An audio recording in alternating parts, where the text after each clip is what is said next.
Deux espaces. Bonjour les parents, bienvenue à ce 11e épisode déjà d'Entre deux espaces. Aujourd'hui, on aborde un sujet extrêmement chaud qu'on avait super hâte d'aborder. On parle des écrans, ce sujet qui fait réagir, qui polarise même. J'oserais dire que comme parents, on a une relation un peu amour-haine avec les écrans et on en entend particulièrement parler dernièrement à cause d'une nouvelle réglementation qui interdira les cellulaires, en fait, les appareils électroniques personnels sur les terrains des écoles à partir de septembre prochain. Aujourd'hui, notre intention, là, c'est zéro de vous culpabiliser les parents. On ne veut pas non plus démoniser les écrans. On veut vous outiller, vous donner des informations qui vont vous permettre de mieux accompagner vos jeunes afin de développer leurs compétences numériques. On est vraiment choyés aujourd'hui. On est super bien entourés. Donc, nos deux invités aujourd'hui sont toutes deux du service des ressources des technologies de l'information du Centre de services scolaires. Donc, Mélissa est coordonnatrice et Laurie est conseillère pédagogique. Fait que les filles, bienvenue. Oui! Vous voulez prendre un petit 2 minutes pour vous présenter un petit peu, expliquer Votre rôle. votre rôle. Absolument. Donc, au Centre de services scolaires d'Émilie, nous avons la chance d'avoir des conseillers pédagogiques dans notre équipe au niveau des services des technologies. Alors, nous avons le souci justement du développement de la compétence numérique chez notre personnel ainsi que les élèves. Donc, ça assure, ça facilite le déploiement du numérique au sein du centre de services. Donc, de mon côté, je fais partie de cette belle équipe. Donc, je suis conseillère pédagogique, c'est-à-dire que je m'occupe de la formation des enseignants, du personnel enseignant, mais aussi d'autres professionnels pour développer leurs compétences numériques, donc pour qu'ensuite on puisse développer la compétence numérique des élèves. Puis la compétence numérique, comme on l'entend, ça va au-delà de savoir comment utiliser, par exemple, un iPad. On est vraiment dans la réflexion sur les usages qu'on fait, donc réflexion éthique, réflexion critique, donc savoir quand les utiliser, mais aussi quand ne pas les utiliser. Donc, ça va vraiment au-delà des habiletés technologiques.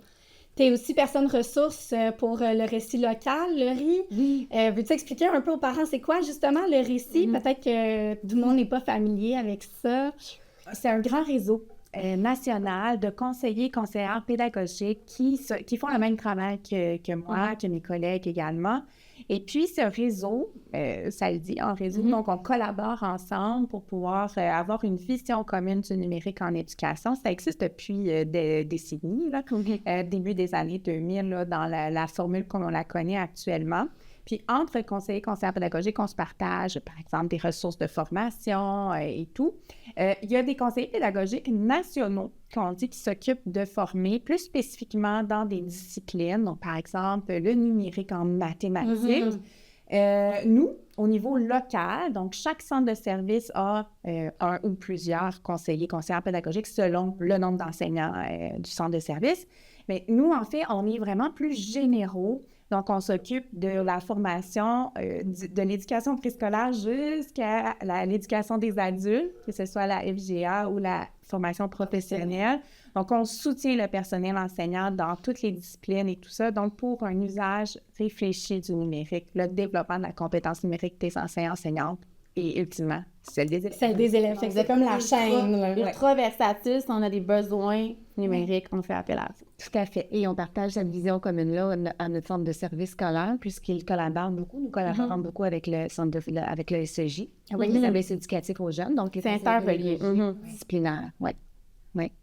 Comme Estelle le disait en introduction, on veut pas démoniser les écrans, on veut outiller les parents le plus possible, mais il y a quand même la question de base qui est inévitable. Est-ce qu'on accorde justement trop de temps à trop d'importance au temps d'écran versus comment on l'utilise, la gestion du temps d'écran, qu'est-ce qu'on fait avec ça? Est-ce que, selon vous, on se pose les mauvaises questions ou... Je pense que c'est quand même important de s'y attarder à ce fameux temps d'écran, mais on en entend beaucoup parler. Il y a des recommandations qui sont faites, que ce soit par les ophtalmologistes ou même les médecins et tout ça. Donc, c'est correct qu'on a des balises, je dirais. Toutefois, au-delà de ça, il y a une différence. On peut même le voir dans notre vie de parents, notre vie personnelle, entre l'écran qu'on fait pour le travail et l'écran qu'on fait pour se divertir. Scroller en bon Ouais, français. exactement. Donc, si pour nous, il y a une différence, mais il y a aussi une différence importante pour nos jeunes. Donc, c'est-à-dire, quel contenu ils sont en train de consommer? Est-ce qu'ils sont en consommation ou ils sont en train de créer quelque chose? Il y a quand même une différence entre un élève qui, à la maison, est en train de préparer une présentation orale sur Canva, une présentation multimédia, ou bien l'élève qui est en train de jouer à des jeux vidéo de façon, je dirais, compulsive ou... De consommer des vidéos YouTube en continu, par exemple. Tout à fait. Donc, cette question-là, comme parent, elle est primordiale. Donc, se questionner sur puis s'intéresser aussi à ce que notre enfant fait, justement. Et ça, on en prend compte, dans le fond, dans notre politique d'encadrement de l'utilisation du numérique au centre de service scolaire. Donc, l'utilité qui en est fait, justement, au niveau pédagogique pour amener au développement de la compétence numérique chez les jeunes. On peut se questionner, mais je pense je vous en ai déjà parlé, là, mais il y a un modèle qui existe qui est quand même assez simple, qui parle des niveaux d'usage numérique. On sépare 5 types. C'est Margarida Romero, c'est une chercheuse à l'Université de Nice, sur la côte d'Azur. Chanceuse. Margarida Romero, en fait, elle définit 5 types d'usage numérique. Donc, à un premier niveau, on parle d'une consommation passive. L'exemple des vidéos en continu, c'est un parfait exemple. Deuxième niveau, une consommation interactive. On pourrait l'associer à des jeux vidéo. Si je fais le parallèle avec la classe, ça serait... Des activités interactives, oui, par exemple. un petit quiz interactif qu'on fait. Là, vous avez sûrement déjà entendu Kahoot. Kahoot, Oui, c'est comme un grand classique. On essaie de dépasser ces deux niveaux-là qui sont plus de type consommation pour aller vers des usages créatifs. On fait beaucoup de créativité avec le numérique où on va créer une balado. Comme par exemple, on pourrait demander à nos élèves de faire cet exercice.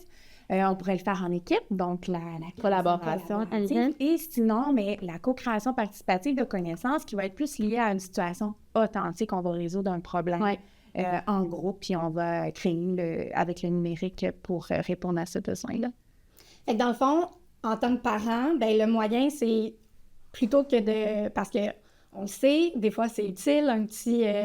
temps d'écran pendant la routine du soir, mais c'est plutôt de l'accompagner, par exemple, le mettre sur l'écran de la télé au lieu de que l'enfant l'ait sur son téléphone, comme ça on peut voir qu'est-ce qu'il écoute, qu'est-ce qu'il fait, s'intéresser, comme tu disais, là, à ce que l'enfant fait, poser des questions.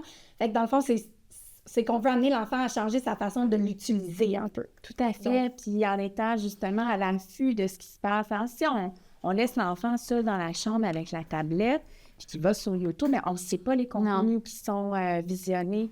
Des fois, il y a des contenus qui ne sont pas appropriés pour les jeunes enfants. Ils vont faire face à des vidéos auxquelles ils n'auraient pas dû faire face.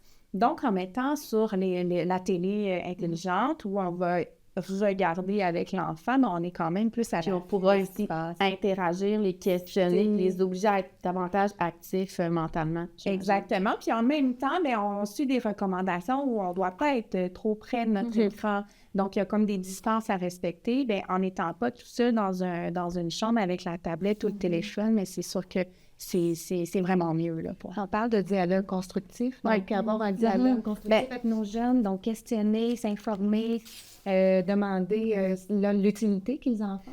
J'allais d'ailleurs vous questionner à savoir, considérant que ça peut être une source de conflit à la maison, le sujet des écrans, comment est-ce qu'on l'aborde avec les parents sans être constamment dans la restriction? Parce que j'ai l'impression que dans notre discours, on est beaucoup dans « Ah, tu ne peux pas faire plus que si, tu as maximum tant de temps », mais comment est-ce qu'on peut l'aborder d'une manière peut-être plus accessible, ouverte avec nos enfants?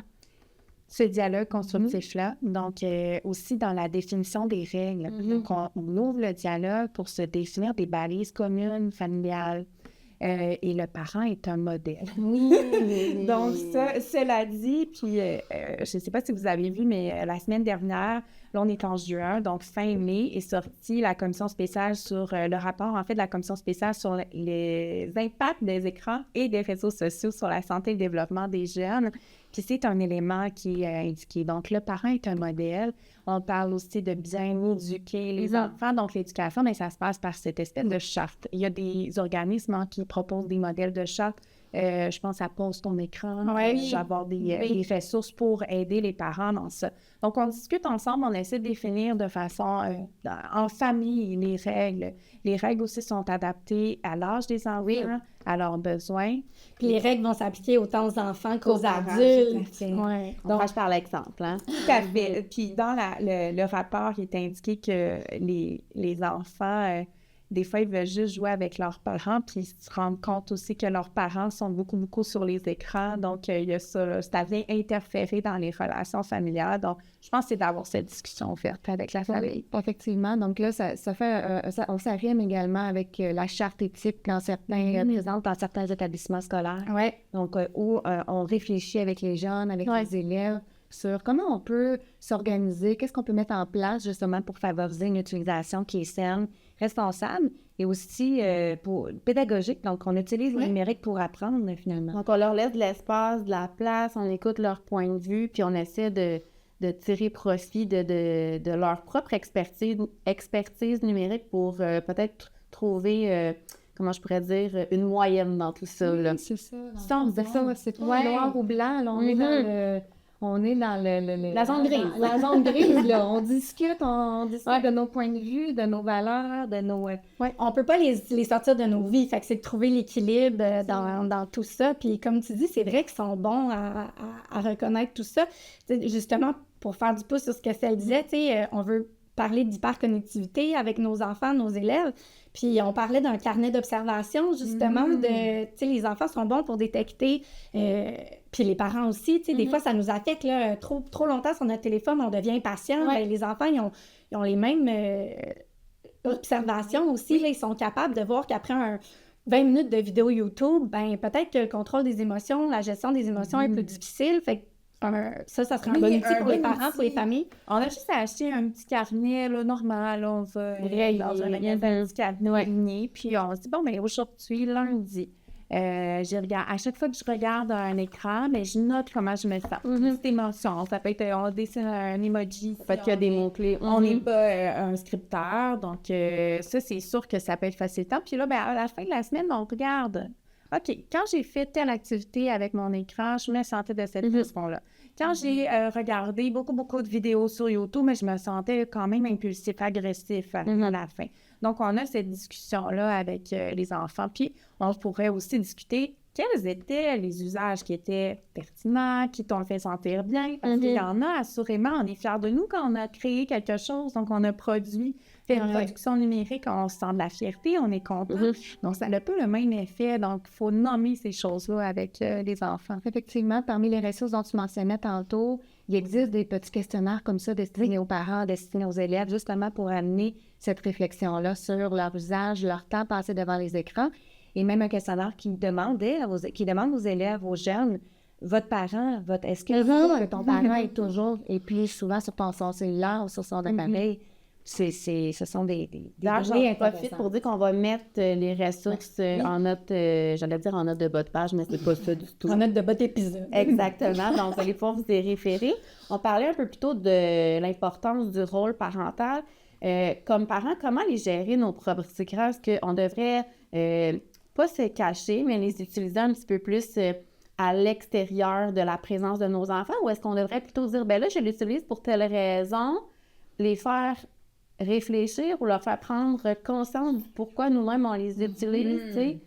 Agir comme modèle. Oui, c'est ça. C'est ça. Si on se rend compte, mais ça se peut, hein, pas vrai qu'on écoute des vidéos. Ça arrive, là. Donc, je ne veux pas démoniser le tout. Mais c'est peut-être, justement, si je sais que j'ai été très passive devant l'écran, bien, de le nommer à voix haute, de le mentionner. Donc, on agit comme modèle, puis nos réflexions, on les partage aux enfants aussi. Puis une activité vraiment intéressante à faire aussi en famille, il y avait le carnet des émotions, mais c'est d'aller regarder sur nos appareils. On a sur tout type d'appareil la fonction temps d'écran. Oui, l'utilisation qu'on en fait. L'utilisation qu'on fait, il y a un nombre de minutes à associer, puis on a même des catégories sur certains appareils. Donc, la catégorie réseaux sociaux, la catégorie divertissement, en tout cas, je ne me rappelle plus de toutes les catégories. Donc, des fois, quand on ouvre l'appareil puis qu'on voit le temps, on est nous-mêmes. Parce qu'on perd le contact avec le temps quand on est justement sur nos écrans, puis on perd aussi le contact avec nos ressentis. C'est ce qui fait en sorte aussi qu'on vit des débordements nous-mêmes comme parents. Donc, on peut comprendre que nos enfants aussi le vivent. Donc, c'est vraiment une bonne idée qui doit nous permettre de prendre conscience réellement. On ne peut pas contredire une statistique qui vient de notre réseau. Mais il y a des bons usages qu'on va voir, ou des usages, je dirais, plus utilitaires. Si je regarde, j'ai une moyenne de 4 heures par jour d'écran, mais sur les 4 heures, il y a 1h30 que je passe sur Google Maps parce que de mon côté, je suis conseillère pédagogique, je me déplace souvent, donc c'est sûr que je vais utiliser souvent la fonction Google, l'application Google. Dans le rapport dont tu mentionnais tantôt sur la commission spéciale sur l'impact des écrans et les réseaux sociaux, il y a de bons conseils destinés aux parents d'ailleurs là, sur ces outils-là. Donc, de valider le temps passé sur les écrans, de regarder le tout avec son enfant, l'écran avant l'heure du Oui, il y a des moments qui sont propices pour d'autres. Et une politique de gestion, la RTI 07, comme on l'appelle, notre gestion au centre de service scolaire, qui encadre l'utilisation du numérique, ça rime vraiment bien avec ce rapport-là de la commission des écrans. Donc, on parle de citoyenneté à l'ère du numérique. Alors, on mentionnait comment, en tant que parent, on doit agir. Mais on apprend aux élèves, justement, à faire preuve de bienveillance, de transparence, d'avoir l'esprit critique, donc de se questionner sur les sources trouvées. Alors, on s'attend aussi, en tant qu'adulte, d'avoir ce comportement-là. Donc, on se questionne à haute voix devant notre enfant. Et bien, pour encourager le questionnement chez l'enfant lui-même plus tard. Oui. Là, je fais une parenthèse là, pour les parents, parce que je réalise qu'on va donner beaucoup de conseils, on va donner beaucoup de pistes de réflexion, puis tout ça. Mais comme tout changement, on y va un pas à la fois. Là, ça se fait pas du jour au lendemain, autant pour nous comme adultes que pour les enfants. Tu sais, vous le réécouterez 3 fois le balado pour avoir les conseils étape par étape, parce que c'est sûr que de changer tout au lendemain, de changer des habitudes comme ça, c'est des habitudes qui prennent beaucoup de place dans nos vies. C'est quand même fastidieux comme travail. Là. Mais déjà, je trouve que de se questionner sur sa propre utilisation avant d'amorcer quoi que ce soit avec son enfant, c'est porteur de sens énormément. Parce que on aime ça des fois, là, juste s'écraser puis regarder ce qui se passe dans nos réseaux sociaux. Là. On est conscient là, que c'est un usage passif, mais on peut ressentir une forme de satisfaction quand même. Il faut juste être alerte que, OK, ben là, je vais essayer de diminuer mon temps puis de l'utiliser autrement à l'avenir, mon outil, tu sais. Et d'impliquer son enfant dans la réflexion. C'est ça. Donc, ouvertement de mentionner à son enfant, bien peut-être que moi aussi, je l'utilise souvent. Ah, bien là, à ce moment-là, ça fait une réflexion commune qui permet justement d'arriver à un consensus puis d'évoluer ensemble sur cette vision-là. C'est des défis, comme pose ton écran. Chaque année, c'est un défi, une journée sans écran peut s'inscrire. Donc, c'est peut-être de commencer par ça. Sinon, avant d'activer un contrôle parental puis de tout interdire à notre enfant, mais c'est sûr qu'il faut avoir la discussion. Surtout si on n'a jamais fait ça. Donc, il y a comme une espèce de dialogue à créer avec l'enfant. Oui, puis quand on remplace les écrans initialement pour encourager de meilleures habitudes de consommation, bien, ce serait bien de remplacer ces moments-là par du temps positif, du temps de qualité, tu sais, au lieu de juste dire bon, ben, on n'est pas sur notre écran, puis on attend que le temps file. On se regarde dans les yeux.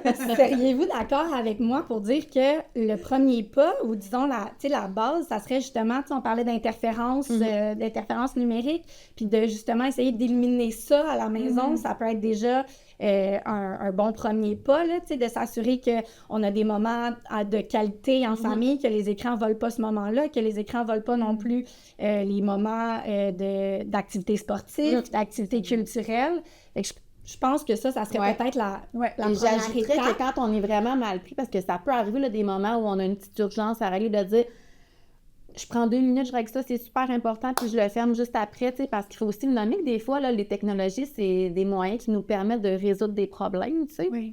Donc, de conjuguer tout ça, je pense qu'effectivement, ça peut être un très gros point de départ. Ouais. Des repas sans écran. Oui, pour favoriser les échanges, la discussion. En famille, donc d'avoir des moments familiaux. Surtout quand les enfants grandissent, ils sont de moins en moins présents, des fois, dans les repas familiaux. Donc, c'est de prendre ce moment-là avec eux, puis de lâcher les écrans, puis d'avoir cette belle discussion. reconnaître que c'est des moments précieux. Oui, c'est ça. Nous sommes de retour avec ce deuxième bloc qui va parler davantage de l'utilisation des technologies en classe. On se demande comment, en fait, sur quoi est-ce qu'on peut s'appuyer comme milieu scolaire pour s'assurer de développer les compétences numériques chez nos jeunes? Ce serait quoi les questionnements ou les pistes de réflexion à avoir pour s'assurer qu'on est vraiment dans le développement de la compétence? Bien, d'abord, on a un cadre de référence de la compétence numérique au Québec. C'est peu connu, mais c'est un encadrement sur lequel on doit s'appuyer. La compétence, c'est une compétence, mais on a 12 dimensions. Au centre, c'est le citoyen éthique. Donc, comment on est comment on est capable d'être responsable avec les écrans, de prendre des décisions éclairées, d'avoir des réflexes, de faire attention. Oups, est-ce que je clique là? Donc, avoir des réflexes là, pour être un citoyen numérique, un citoyen à l'ère du numérique. Ouais. Ensuite, on a les habiletés technologiques de base. Puis après, autour, on a 10 autres dimensions, notamment créer avec le numérique, produire du contenu, collaborer, communiquer. Donc, des dimensions aussi, ça fait partie de la culture des jeunes. Hein, le contenu qu'ils consomment, mais comment on peut amener ces jeunes-là à produire des contenus, pas juste avec des consommateurs. Donc, ça, c'est notre premier, je dirais, notre cadre de référence sur lequel on s'appuie en classe. Mais on a aussi des recommandations qui proviennent de l'INSPQ, c'est sorti en 2023, qui, quand on veut faire un usage du numérique en classe, on doit se questionner à savoir, est-ce que c'est significatif? Donc, est-ce que ça a un sens? Est-ce que c'est en lien avec quelque chose que je veux développer, des apprentissages que je veux développer avec les élèves? Est-ce que c'est actif? Donc, est-ce que mon élève, il est actif? Pas actif, on est en train de... Actif mentalement. Actif, oui, cognitivement. Est-ce qu'on est amené à résoudre des problèmes? Est-ce qu'on est amené à créer... L'idée, là, c'est que ça ne soit pas facile. Si c'est trop facile quand on est avec le numérique, c'est qu'il y a eu des mécanismes qui ont fait en sorte que c'était trop facile. Là, on incite les élèves à rester accrochés à cette application-là, par exemple. Donc ça, c'est un autre questionnement.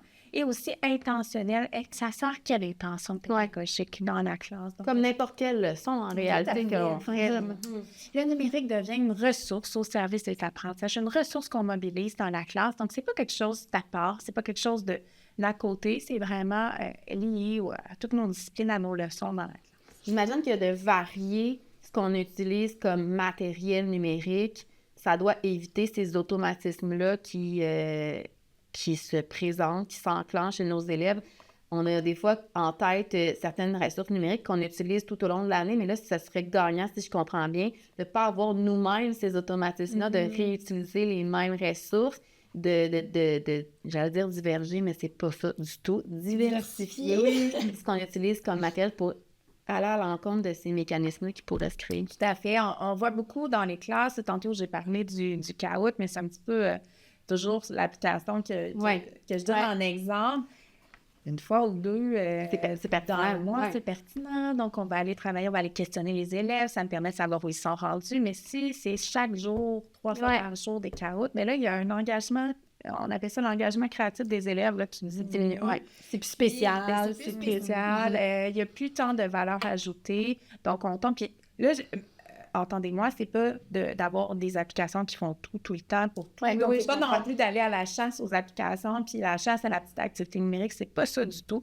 C'est juste varier les usages, toujours se questionner à savoir s'ils ont un sens pour ce que je veux faire, s'ils sont liés à mon intention pédagogique, est-ce que ça permet à mes élèves d'être actifs, créatifs. Donc, gardez ça en tête quand on fait des choix pédagogiques.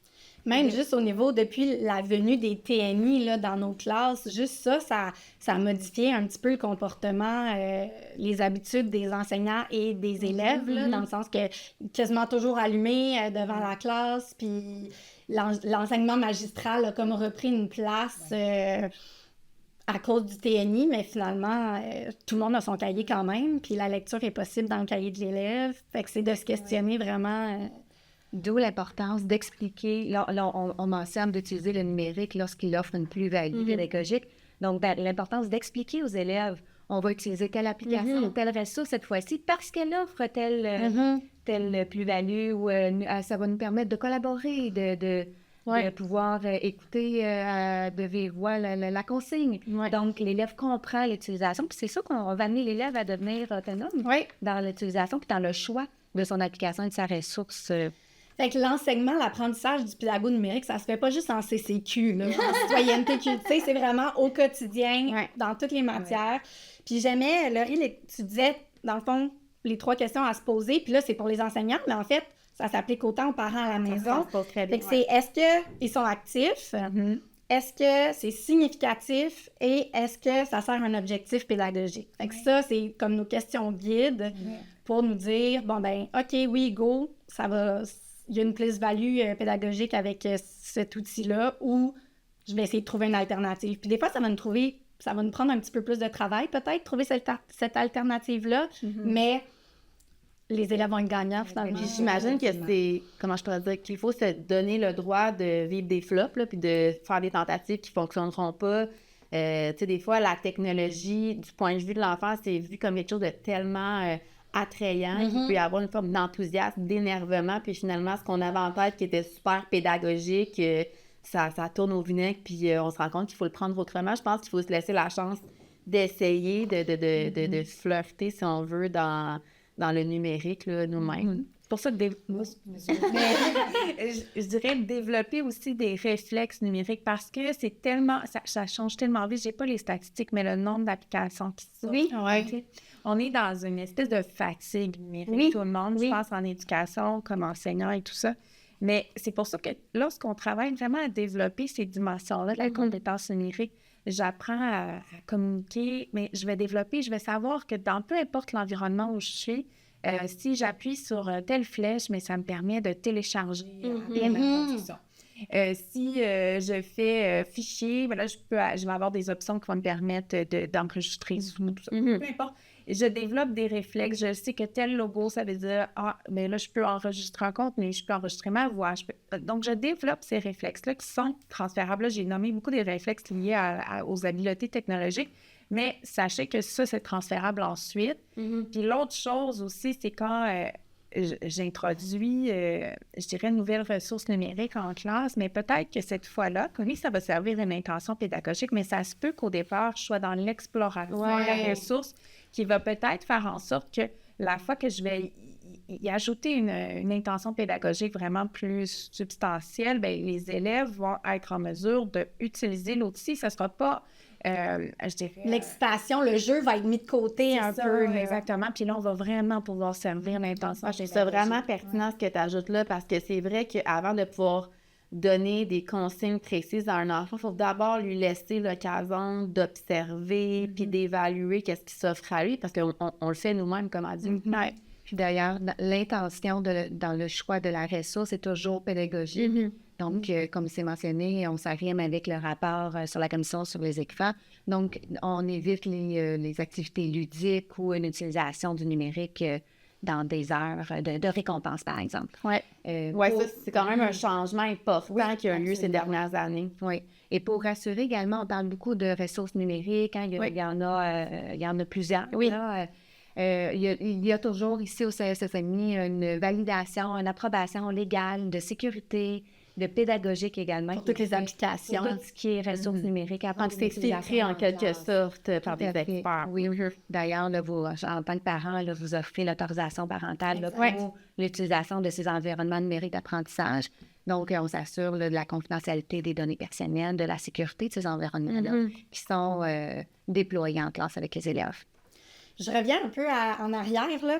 Je réalise que souvent, justement, on prend pour acquis ou, disons qu'on introduit un nouvel outil, on l'introduit pour une raison, puis on oublie tous les enseignements sous-jacents qui peuvent être utiles.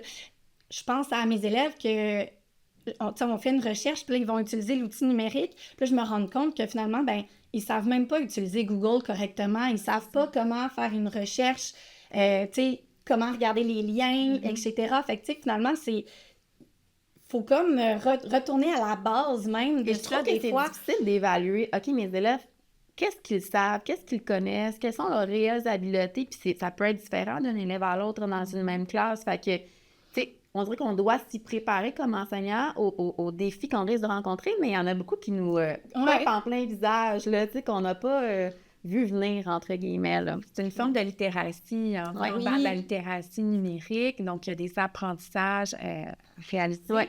Puis on a le mythe comme quoi, ben, ils sont nés avec Oui, les ça, tablettes, ils savent tout faire, c'est là. tout faire. Ben oui, ils sont capables peut-être d'aller sur YouTube, ils sont... C'est ça. Mais est-ce qu'ils sont réellement capables de produire un contenu qui va être pertinent, qui va servir leur apprentissage? Est-ce qu'ils sont capables de communiquer? Et je pense qu'eux-mêmes se trouvent très compétents parce qu'ils pensent eux-mêmes que s'ils sont capables de naviguer librement sur YouTube et sur différentes plateformes de jeux, ben ils savent comment régler le problème du TNI parce que Dieu sait que quand le TNI lâche, là, ils ont toute leur suggestion là, pour régler le problème là, parce qu'ils sont donc bons avec les On parle ordinateurs. de modélisation à la Oui. maison, donc la modélisation aussi en classe. Donc, Oui, oui, absolument. enseignement qui modélise une recherche efficace avec un esprit critique.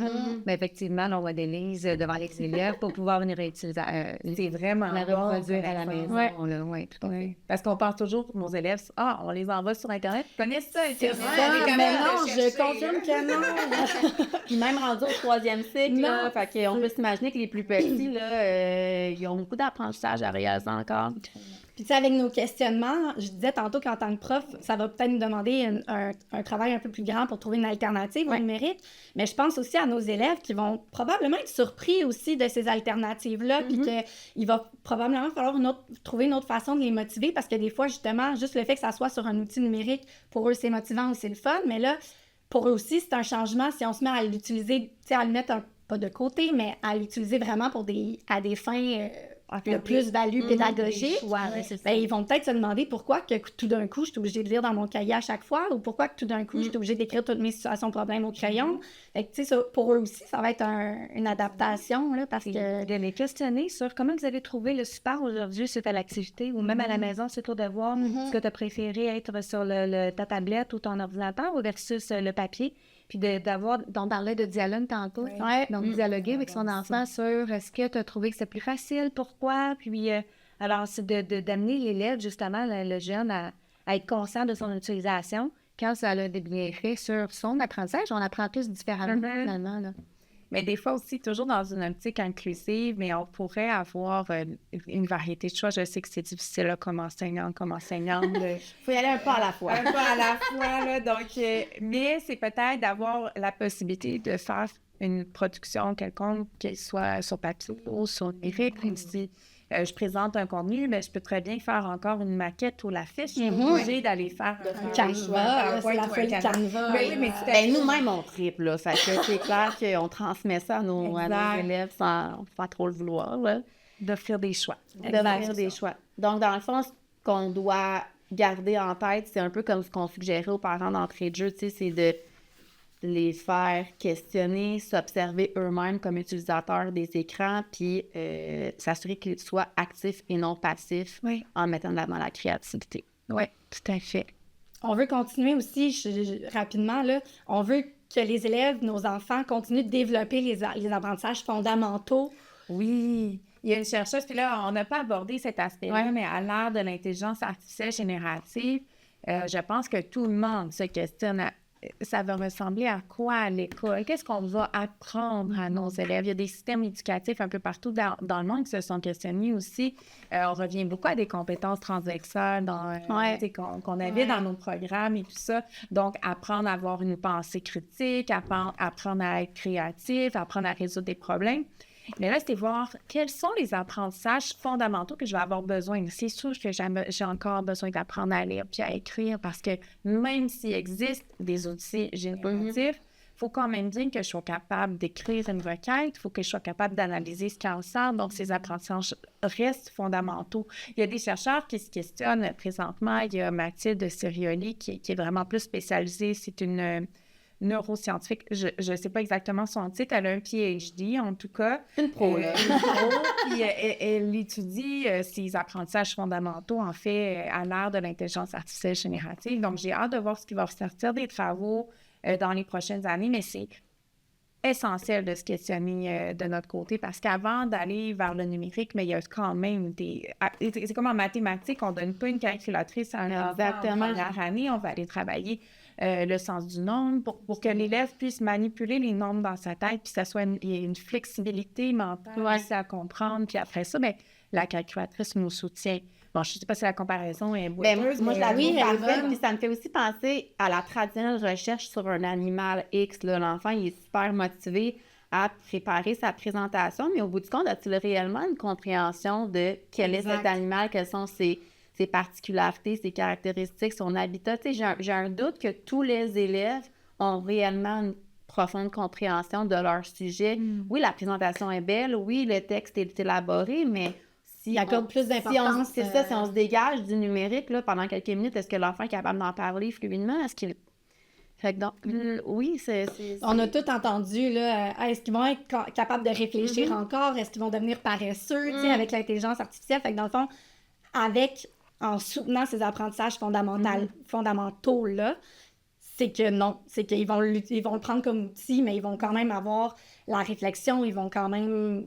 si on les encourage dans ce sens-là. Oui, ouais. c'est ça, Les exactement. encourager également à trouver, moi je suis beaucoup là-dedans en ce moment, à trouver leur voix de scripteur. Donc, je suis qui, moi, comme scripteur? Mais si j'ai envie d'écrire puis d'avoir mon style, ça me tentera pas d'avoir un écrit qui est générique. Ou ben, je vais l'utiliser peut-être pour formuler des phrases que j'ai plus de difficulté ou corriger certains textes. Donc, c'est d'aller voir, trouver intrinsèquement notre voix de scripteur.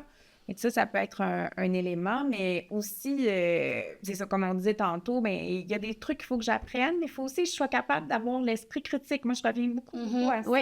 Parce que c'est comme le fil conducteur dans le fond. Exactement. Puis c'est pour ça que le développement de la compétence numérique, même si en ce moment on est un petit peu en train de réduire, mais la compétence numérique reste essentielle parce que le fondement, c'est ça, c'est d'avoir un esprit critique, de savoir comment sont faits les algorithmes. Si je sais comment sont faits les algorithmes, mais je suis capable, après, donc quand je suis en train de consulter un contenu sur TikTok. Pour ne pas le nommer. Oui, c'est ça. Donc, ben, je suis capable de savoir pourquoi ce contenu m'est proposé. Hein. Ouais, je suis certaine que ça intéresse les jeunes de comprendre l'arrière-scène, si on veut, des réseaux sociaux.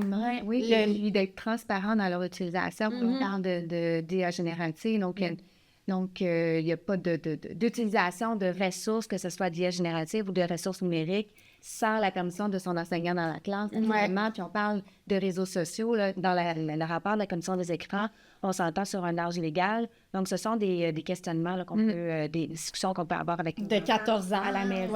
Des recommandations.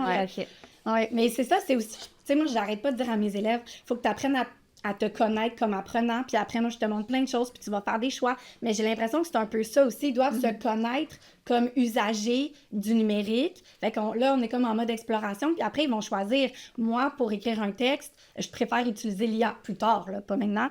Tandis que quelqu'un d'autre va vouloir utiliser ses propres mots, va vouloir mettre son... Tu sais, fait qu'ils vont utiliser ça à différentes sauces, dans le fond, selon qui ils sont, et selon l'utilité de ce texte.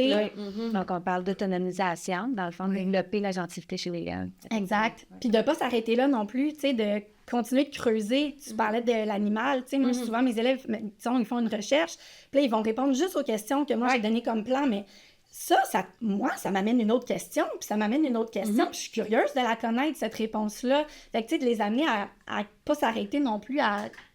Juste ça, tu sais, ça permet ça, les outils numériques, ça permet d'assouvir cette curiosité-là. Absolument. Donc, c'est ça. C'est un gros... Comme on disait tantôt, on est dans des zones grises, donc on a des pistes de réflexion, mais je pense que il n'y a pas de recette. En fait, s'il y avait une recette parfaite, idéale, ben tout le monde en appliquerait. Donc, il n'y en a pas. Donc, maintenant, mais il faut être capable de se questionner. Tout le monde, comme parent, comme éducateur, comme enfant. C'est encore récent. Donc, on est encore dans l'apprentissage, dans tout le monde, tu sais, Bon, donc pour ce troisième bloc de notre épisode à sujet chaud, on vient rajouter un peu de chaleur. Donc, le sujet encore plus chaud de la récente interdiction des cellulaires sur les territoires de l'école. Donc, on sait que ça inquiète certains parents, certains enfants aussi. C'est toute une modification du quotidien, de la routine. En fait, cette interdiction-là était déjà en vigueur dans les classes l'an dernier. Donc là, on ajoute comme une étape de plus, là, c'est vraiment sur le territoire scolaire. Effectivement. Et nous l'avons pris en compte, effectivement, dans notre politique de gestion. On était déjà, là, on s'arrimait déjà avec cette consigne, donc ministérielle-là, d'interdiction des cellulaires en classe, non pas de retirer l'écran des élèves, mais plutôt de leur remettre un écran qui est balisé, qui est encadré, sécuritaire. Donc, on a beaucoup de Chromebooks dans les établissements scolaires où c'est mis au des iPads qui permettent justement la production, puis de vivre des activités pédagogiques en classe. Donc, l'idée, c'est pas de retirer la technologie dans le sens large, mais c'est plus de s'assurer que la manière dont ils utilisent la technologie est adéquate et est alignée vers des apprentissages. Oui, c'est ça. Au contraire, c'est pas une interdiction. Mais je regarde dans les recommandations du rapport, c'est justement de former aux usages équilibrés, dont on a parlé précédemment, aux usages aussi qui sont éthiques, donc respectueux. On parle d'avoir des comportements respectueux, mais aussi sécuritaires. Donc, on protège les autres. Puis aussi aux usages pédagogiques. Donc, de continuer quand même cette formation numérique en parallèle, les deux doivent aller de pair. Encore plus aujourd'hui. Et pour assurer un lien avec la maison, les ressources numériques et les environnements numériques d'apprentissage exploités au CSSMI sont en ligne. Alors, ça permet à l'élève à la maison, avec son papa, ses parents, de pouvoir retrouver là, les mêmes activités, ces mêmes outils là, pour pouvoir faire un lien à la maison. Mais on comprend que pour le jeune qui a déjà débuté son secondaire, qui est peut-être, par exemple, en secondaire 3, puis qui utilise son quotidien, son cellulaire au quotidien depuis 3 ans, de penser que dès septembre prochain, il ne pourra plus le sortir de son sac d'école. Ça peut causer une forme d'inconfort, de questionnement. On le sait, tout changement est source d'inconfort, mais il faut aussi penser aux parents qui ont développé cette habitude de pouvoir rejoindre leur enfant n'importe quand, d'avoir de ces nouvelles instantanément. Donc, c'est clair que ça soulève des questionnements.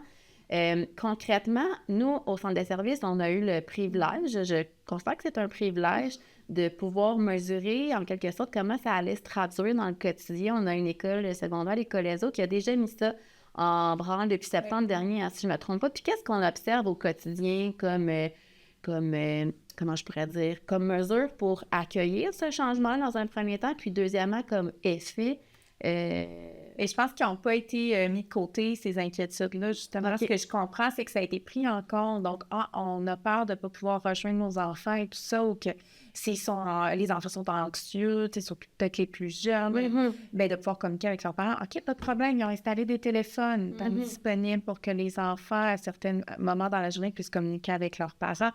Sinon, il y a toujours le moyen de communiquer avec la secrétaire d'école pour signaler, je viens chercher mon enfant plus tôt parce qu'on a un rendez-vous, peu importe la raison. Donc, il y a des moyens qui doivent être mis en place, qui ont été dans cette merveilleuse école avec une équipe de direction extraordinaire aussi qui a pu mobiliser toute l'équipe d'école autour du projet. Puis, c'est ça. Fait que c'est d'adresser les inquiétudes des parents, mais les inquiétudes des élèves aussi, de ne pas les nier. C'est ça qui va faire un succès. Puis les élèves, en fait, ont un discours ils sont heureux dans ce mode de fonctionnement-là, mais parce qu'ils se rendent compte qu'ils communiquent plus avec leurs pères. Il y a même des relations, ils vont saluer leurs enseignants, donc regarder dans les yeux. On n'a plus les écouteurs sur les oreilles et tout, donc ça fait quand même toute la différence au niveau du climat école. Effectivement, donc on voit des élèves là, qui socialisent entre les cours, entre les périodes, donc on ne sent pas qu'on est au secondaire. Il y a également eu des activités culturelles en place. C'est ça, parce qu'ils n'ont pas juste retiré les cellulaires, puis arrangez-vous avec ça, là. Dans le fond, ils ont mis des activités parascolaires en place, ils ont pris compte aussi des inquiétudes de l'environnement, des parents, Donc, c'est un bel exemple à suivre. Oui, tout à fait. Donc, on est vraiment chanceux de vivre ça. Il y a d'autres écoles aussi au Québec qui ont emboîté le pas au courant de l'année. Puis là, l'année prochaine, ça va s'étendre à tout le monde. Mais oui, offrir des activités de remplacement. Mais c'est un peu la même chose qu'à la maison, effectivement. Si on dit, on diminue les écrans, là, on va pas se regarder nécessairement dans les yeux. On pourrait, là, mais à un moment donné, peut-être qu'on a pas. Oui, on encourage les élèves à socialiser, à développer des liens significatifs avec à la fois d'autres élèves, mais aussi d'autres adultes. On leur permet peut-être aussi de découvrir de nouvelles activités, donc de nouvelles habiletés personnelles. Puis de nouveaux intérêts. Exactement. Puis je suis convaincue que ça contribue au sentiment d'appartenance, puis que ça contribue par le fait même à la motivation scolaire. Puis je pense aussi à l'attention. Tu sais, combien de fois on a dit que la consommation d'écran pouvait avoir une forme d'incidence sur la concentration, l'attention quotidienne. Donc, Absolument. Et il y a plusieurs établissements, même avant cette consigne ministérielle, qui avaient mis en place une charte éthique aussi dans l'établissement. Donc, nous avons une charte éthique sur l'utilisation du numérique au CSSMI. Donc, cette charte qui peut être personnalisée dans le milieu. Alors, il n'y aura pas tant d'incidence là, pour ces milieux où le numérique était vraiment utilisé lorsqu'il offrait une plus-value, comme on a parlé précédemment.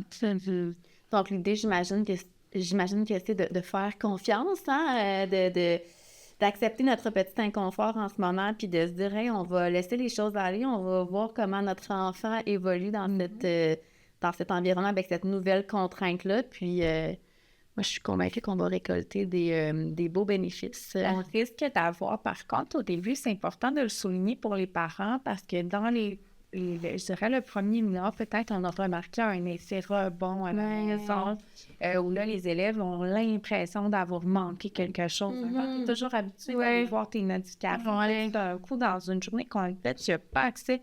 Le soir, c'est sûr, tu es comme « OK, je vais aller rattraper ce que j'ai manqué ». Donc, quand même, d'accompagner l'enfant dans cette transition, ça va être important parce qu'il va y avoir assurément au début cet effet rebond. Ça serait quoi une façon comme parent d'accompagner notre enfant? Est-ce que c'est de dire, parfait, OK, ben là, tu as besoin de retrouver un petit peu, voir ce que tu as manqué sur tes réseaux. Est-ce que je te donne 20 minutes, tu le regardes? Est-ce que c'est d'y aller... puis d'estomper un peu le temps? Définir aussi avec l'enfant, encore une fois, dans les mêmes stratégies qu'on proposait plus tôt, d'ouvrir le dialogue, puis d'être empathique. Donc, l'empathie, la bienveillance auprès de ce que les jeunes vivent, ça fait partie de leur culture. Ça fait partie de leur culture depuis longtemps. Donc là, tout à coup, c'est passé justement à l'élève qui, de secondaire 1, là, arrive en secondaire 5, puis là, tout à coup, par tous ces repères, je dirais, parce que c'est comme ces communiques qui vont jouer lors du dîner et tout ça. Donc, je pense que c'est vraiment de faire preuve d'écoute, de bienveillance, puis de définir ensemble avec le jeune les moments qu'il a besoin d'aller... Absolument, c'est prendre le temps de le questionner. Exact. De le questionner. Comment tu as vécu cette journée-là sans ton téléphone, ton cellulaire pendant les heures? Puis essayer de trouver des moyens, des solutions. Ah, c'est plus difficile de rejoindre tes amis. Est-ce que vous pouvez déterminer un rassemblement? Est-ce que vous pourriez avoir une forme d'entente? Donc, toutes les recommandations de la commission sur les écrans là, qui peuvent être prises en compte à ce moment-là.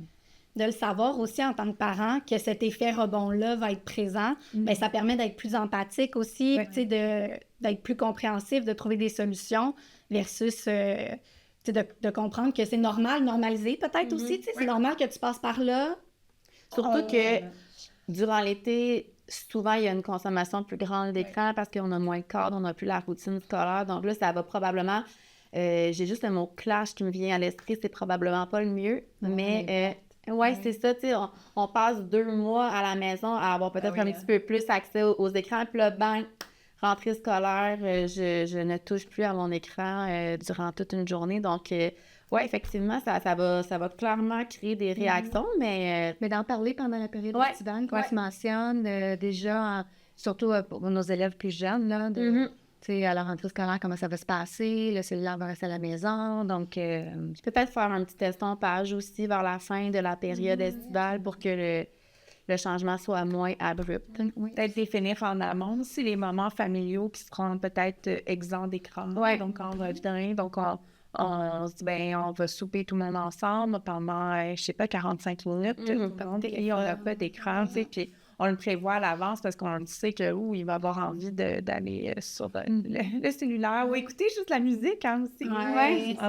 C'est vrai. Écouter des vidéos sur qui rejoignent ses passions, donc ça peut être ça. En profiter pour questionner sur ses comptes qu'il a ouverts sur certains réseaux, s'il y a lieu ou des jeux en ligne, s'assurer de l'âge légal, lors de prendre le temps avec son enfant de comprendre son utilisation. Puis j'imagine, un balado d'entre-deux espaces ne serait pas un balado d'entre-deux espaces si on ne parlait pas de communication.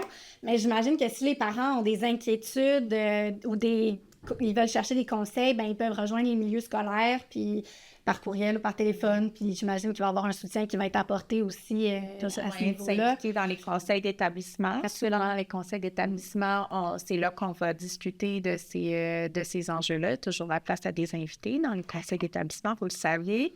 Puis de partager, sinon de communiquer avec l'équipe là, en place. C'est certain que ça peut aider. Wow, c'était vraiment un épisode riche.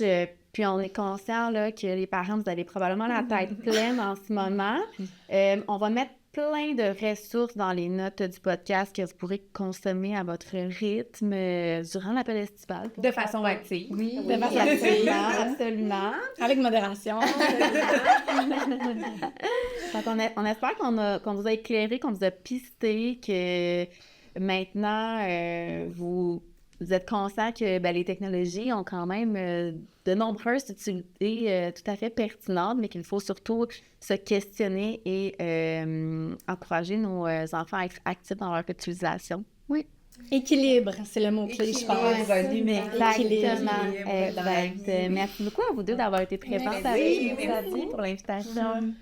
Donc, on se dit à la prochaine pour un autre épisode d'Entre deux espaces.